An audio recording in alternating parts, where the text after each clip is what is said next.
Assalamualaikum warahmatullahi wabarakatuh. Jumpa lagi di podcast Budi Kemuliaan. Apa kabar sahabat Budi Kemuliaan? Semoga selalu sehat-sehat ya.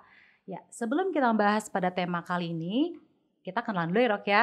Oke. Ada pepatah mengatakan, tak kenal maka tak aruh ya. Oke, saya Nurika selaku host pada podcast kali ini. Di sebelah kanan saya sudah ada dokter yang sangat cantik sekali, yaitu Dokter Nurul. Ya, Assalamualaikum Dok. Waalaikumsalam. Sehat ya Dok ya? Alhamdulillah. Ya Dok, sebelum kita mulai podcast ini saya membuka dulu nih dengan pantun. Boleh. Aman ya Dok ya? Boleh. Minta cakepnya ya Dok. Siap, Kak. Oke. Pergi ke pasar berduaan. Cakep. Jangan lupa membeli tomat. Cakep. Selalu semangat bersama Budi Kemuliaan. Cakep. Mantengin podcast yang bermanfaat. Cakep ya Dok ya. Oke. Dok, jadi tema kita kali ini terkait dengan batuk berdarah. Apakah TB? Yang ada TBL. Takut banget loh. Takut banget loh. Iya. Aku kalau udah dengerin yang namanya berdarah itu udah takut banget, Iya. apalagi kalau dibarengin dengan batuk-batuk, Dok. Ya. Iya, Kak. Baik, Dok. Tanggal 24 Maret itu, Dok, itu adalah hari peringatan TB sedunia. Iya. Yang kita ketahui bahwa Indonesia itu masih peringkat tertinggi yang mengalami tuberkulosis. Kalau kita Iya, ketahui itu kedua peringkat ya. kedua ya Dok ya. Iya. Setelah apa Dok ya? Setelah India. India. Iya. Habis India baru Indonesia.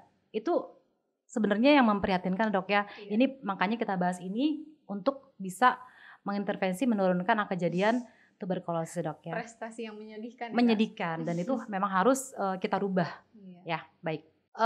Tanpa berpanjang lebar Dok ya, saya akan mempersilakan Dokter Nurul untuk menjelaskan terkait dengan apa sih Dok penyebabnya, bagaimana gejalanya, dan bagaimana penanganannya. Langsung aja Dokter Nurul kita persilakan. Silakan Dok. Assalamualaikum warahmatullahi wabarakatuh. Saya Dr. Nurul, saya dokter umum di RS Budi Kemuliaan. Sebelumnya terima kasih banyak Kak dan teman-teman semuanya. Saya dikasih kesempatan untuk bergabung di podcast Budi Kemuliaan. Nah, kali ini kita sifatnya sharing-sharing aja ya Kak. Oke, siap. Jadi semoga nanti perbincangan kami bisa bermanfaat untuk semuanya gitu ya. Tadi mungkin sudah jelaskan sedikit, disinggung sedikit mengenai TBC atau tuberkulosis ya. Memang di Indonesia ini masih menduduki peringkat kedua di dunia. Saya bingung ya Kak, ini antara prestasi yang menyedihkan atau harus senang atau bagaimana ya? Karena kita Sedih saya sih Dok. iya sedih ya Kak, memprihatinkan sebenarnya. Jadi tuberkulosis atau TBC ya, atau biasanya orang-orang mengenalnya adalah flek paru-paru. Nah, flek paru-paru atau TBC ini merupakan penyakit yang disebabkan oleh kuman. Nama kumannya Mycobacterium tuberculosis ya. Jadi TBC ini penularannya melalui droplet yang atau percikan bisa dari bersin-bersin, dari batuk-batuk ataupun pada saat berbicara seperti itu. Nah, kuman Mycobacterium tuberculosis ini bisa bertahan di udara selama 1 sampai 2 jam kurang lebih dan akan lebih lama bertahannya di udara kita apabila udara dan kelembapannya mendukung Kak. Jadi semakin gelap tempatnya, semakin lembab tempatnya, maka kuman Mycobacterium tuberculosis ini akan semakin lama bertahannya. Seperti itu. Nah, siapa aja sih yang bisa terkena TBC atau tuberkulosis ini? Semuanya sama bisa terkena TBC tersebut ya. Jadi siapapun bisa terkena TBC, dari mulai bayi, baru lahir pun bisa. Dari mulai anak, balita, sampai dengan orang dewasa. Seperti itu. Nah, beberapa laporan memang mengatakan bahwa ya tadi ya Kak, melihat dari urutan Indonesia urutan kedua di dunia, artinya dalam waktu 33 detik ada satu pasien yang terdiagnosis TBC. Mengerikan ya Kak, lumayan ya, 33 detik ada satu pasien terdiagnosis TBC. Seperti itu. Nah, kita tadi udah kenal nih ya nama kumannya, kemudian kita mungkin pengenalan apa aja sih tanda-tanda dan gejala dari TBC ya. Betul, Dok. Yang pertama bisa demam. Demamnya nggak terlalu tinggi, demamnya sumeng-sumeng seperti itu. Jadi nggak terlalu tinggi, tapi dia meningkatnya biasanya sore menjelang malam. Seperti itu. Kemudian selain demam ada batuk. Batuknya bisa berdahak ataupun batuk kering selama kurang lebih 2 minggu. Nggak sembuh-sembuh jadi ya. Bisa juga berkeringat dingin malam hari, padahal nggak lagi aktivitas apapun nih, tapi keringat dingin tiap malam hari aja. Lalu ada lemas juga, nyeri dada, sesak nafas, ada penurunan berat badan, susah naik berat badan ya Kak ya. Kemudian seperti itu sih Kak, nafsu makan yang turun. Kemudian apabila ada kerabat atau keluarga kita ya, kalau misalnya ada ditemukan gejala-gejala tersebut, mungkin secepatnya harus diperiksakan Kak, segera diperiksakan, bisa ke rumah sakit terdekat ataupun puskesmas terdekat. Nanti akan diperiksa lebih lanjut.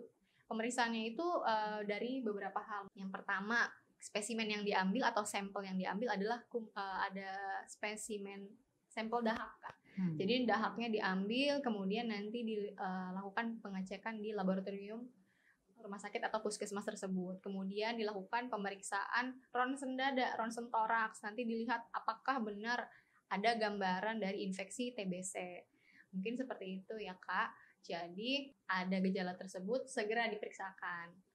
Seperti itu. Nah, TBC sendiri nggak cuman ada di paru-paru Kak, dia bisa ke semua organ ya. Tapi memang paling banyak sih paru-paru karena kan lewat pernafasan ya, terhirup lewat udara yang kita hirup seperti itu. Tapi tidak menutup kemungkinan juga tuberkulosis ini bisa kena organ lainnya. Yang pertama mungkin bisa kena tulang, jadi TB tulang, bisa kena kulit, bisa kena selaput otak ya, atau meningitis TB dan organ-organ lainnya. Seperti itu. Berarti dok, kalau misalnya sudah mengalami serangkaian pemeriksaan dan pasien tersebut sudah terdiagnosis TB, apakah perlu langsung diobatin dok? Nah, iya, pertanyaan yang bagus ya Kak. Jadi kalau misalnya dari gejala tersebut ada, sudah dilakukan pemeriksaan uji dahak, kemudian di ronsen dada, sampai dengan terdiagnosis tegak ya, diagnosis TB-nya atau TBC-nya, ini langsung secepatnya diobatin Kak. Nah, tapi sesuai dari TBC-nya. Jadi ada TBC yang baru terdiagnosis ya, kasus baru, ada juga yang bekas TBC dulunya atau bisa relapse ya, jadi kambuh gitu Kak. Bisa juga yang TBC putus obat. Jadi regimen atau paketan obatnya beda-beda Kak gitu. Tapi minimal sih memang pengobatannya selama 6 bulan Kak.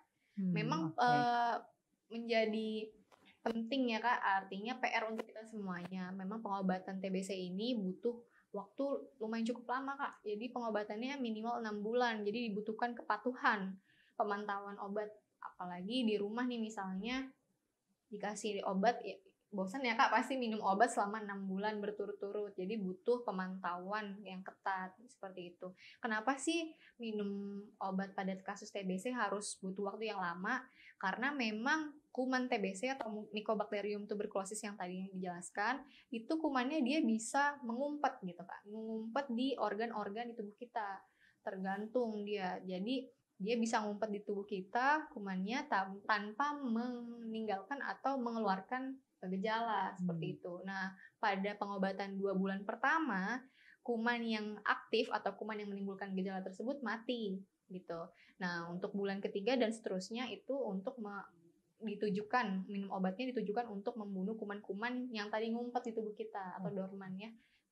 Kemudian harapannya memang pengobatannya sampai dengan selesai, sampai dengan dinyatakan sembuh seperti itu. Baik dok, dok ini sudah ada beberapa tanggapan pertanyaan dok dari sahabat Budi Kemuliaan. Ada 3 pertanyaan dok di sini dok. Namun emang ada sebagian pertanyaan yang sudah dijelaskan, namun ini perlu kita forward lagi dok ya. Yang pertama adalah dari Nyonya Darkness. Dok, penyebab TB itu apa sih? Dan apakah TB dapat menyerang anak-anak? Mungkin boleh dijawab lagi dok. Oke. Tadi mungkin sedikit sudah dijelaskan. Jadi penyebab TBC itu adalah bakteri. Nama bakterinya Mycobacterium tuberculosis ya. Bisa menyerang anak-anak, bisa banget. Jadi siapapun bisa terkena TBC. Bisa dari bayi, anak kecil, balita ya, anak-anak ataupun dewasa. Jadi siapapun bisa terkena TBC. Karena memang penularannya lewat udara Kak, lewat udara yang nggak kelihatan. Betul. Ya, penularannya lewat udara yang kita hirup seperti itu. Jadi tidak menutup kemungkinan anak-anak juga bisa. Oke dok. Pertanyaan kedua nih dok, dari Vika Fardin. Nah, pertanyaannya gini dok. Dok izin bertanya, om saya itu TB positif. Nah, istrinya itu suka gendong dan cium-cium anak saya. Saya takut dok, bagaimana ya dok? Cukup bagus ya pertanyaannya ya. Jadi ada omnya positif TBC. Kemudian istrinya ini menjadi kontak erat, Kak. Faktor resikonya tinggi nih si istri ini karena dia kontak erat dengan suami yang positif. Kemudian istrinya ini cium-cium anaknya ya. Berarti kan ada kontak juga nih. Cium-cium itu Cium-cium kan berarti anaknya Mbak si Vika. ya Mbak Vika ini. Betul. Nah, berarti kan tidak menutup kemungkinan pada saat kita cium kan ada droplet ya. Droplet yang menempel mungkin di pipi tersebut.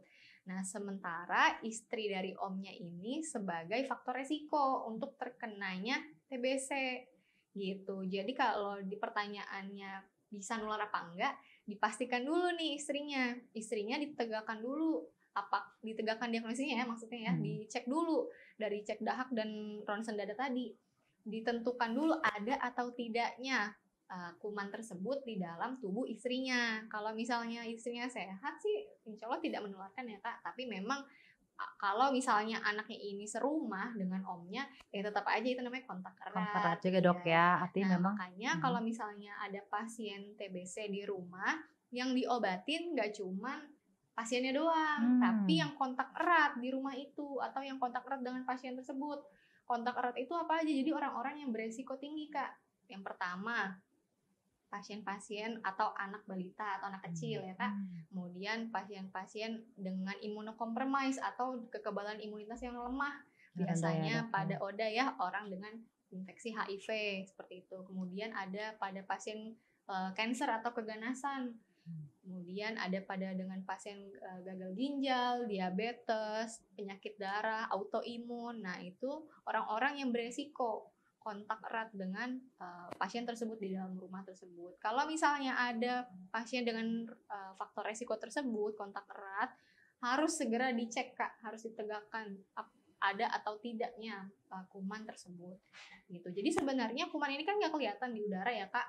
Semua orang bisa menghirup kuman tersebut, tapi balik lagi bisa nggak kena, bisa menimbulkan gejala. Kalau misalnya imunitas kita baik, bagus, imun kita yang akan membunuh si kuman tersebut. Jadi tidak akan terkena TBC. Tapi kalau imunitas kita rendah statusnya ya, atau kurang nutrisi, gizi buruk misalnya, itu sangat amat mudah sekali. Rentan banget ya dok ya. Iya, rentan sekali Kak. Oke. Jadi penjelasannya cukup panjang, namun semoga terjawab ya Mbak Vika Fardin. Oke, yang ketiga dok adalah satu lagi dok, dari Anisha. Apakah benar dok, jika kita berada di ruang AC, itu dengan penderita TB kita dapat tertular? Gimana dok? Ya, yang saat ini kita lakukan seringnya sih memang kita di ruangan ber-AC yang tertutup ya Kak. Betul, nah betul, ini dok. sangat yang tadi udah dikatakan mungkin Kak. Jadi si kuman ini bisa bertahan di udara 1-2 jam. Apalagi kalau misalnya ruangannya nggak ada sinar matahari ya, kita nggak dapat sinar matahari, tempatnya lembab dan dingin. AC itu kan ada turbulensi juga ya, jadi udara juga siklus udaranya ada di situ. Nah juga bisa menular dari situ Kak. Oke, dok sebenarnya kalau untuk penularan dok ya, ada anak kecil yang terkena TBC ya dok ya, apakah dia bisa menularkan kepada orang dewasa dok? Pada umumnya TBC pada anak dengan gejala yang ringan itu tidak bisa menularkan Kak, gitu. Tapi pada TBC pada anak dengan gejala yang berat atau dengan dia menimbulkan gejala yang berat ya, misalnya sampai sesak napas dan lain-lain, gejalanya berat dan dari hasil ronsen dadanya mungkin terlihat tampak gambaran infeksi yang luas, kondisinya berat, itu juga bisa menularkan. Baik ya, ya sepertinya nggak terasa ya dok ya, waktu sudah bergulir, kita ada di ujung acara. Namun saya akan menginformasikan bahwa pemerintah telah mencanangkan terkait dengan TOS TBC yang kepanjangannya adalah temukan tuberkulosis dan obati sampai tuntas, seperti itu. Dok, mungkin sedikit closing statement untuk para sahabat Budi Kemuliaan terkait podcast kita kali ini, silakan dok.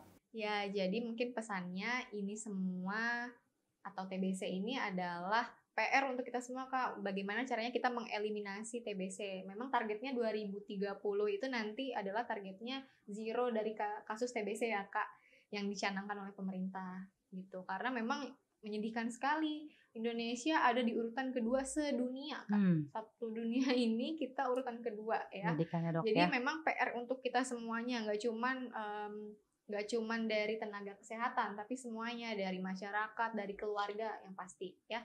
Seperti itu. Mungkin juga pesan saya bisa pencegahan kali ya di rumah. Jadi dicegahnya dengan yang pertama PHBS atau pola hidup bersih dan sehat. Yang kedua nutrisinya yang tadi saya bilang kalau misalnya imunitasnya rendah itu memungkinkan sekali untuk terkena TBC atau kuman tersebut. Makanya nutrisinya harus makan makanan yang bergizi. Kemudian nah ini mungkin hindari rokok ya Kak, asap rokok. Mungkin di rumahnya masih ada bapak atau om atau siapapun yang rokok di rumah, Lingkungan sekitar ya dok ya. Apalagi itu, nah polusi rokok atau mau rokok yang biasa ataupun rokok yang elektrik sekarang nih Kak. Yang vape itu ya dok ya? Iya vape gitu ya. Itu semuanya sama, polusi rokok ini juga bisa menjadi faktor resiko atau kita bisa cegah dari situ ya Kak.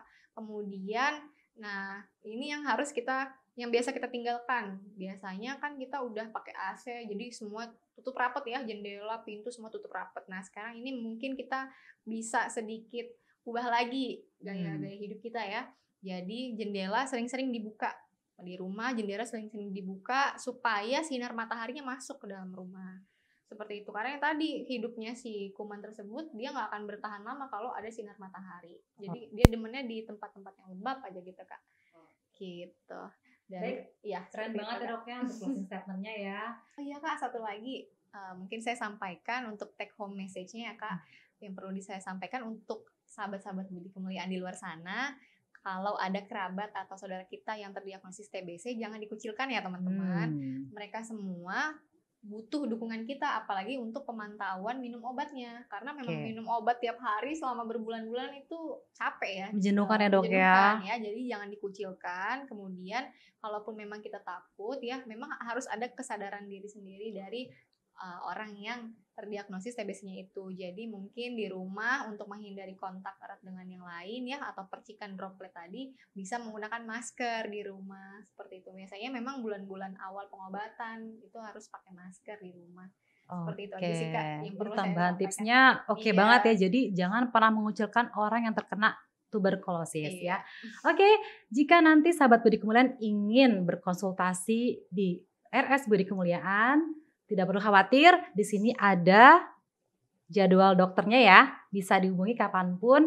Dan jangan lupa, kalau tadi di awal kita membuka dengan pantun, ditutup dengan pantun. Boleh ya dok ya? Boleh banget Kak. Boleh banget ya, oke. Buka puasa dengan gorengan. Cakep. Minumnya dengan es jeruk selasih. Cakep. Mohon maaf jika kurang berkenan.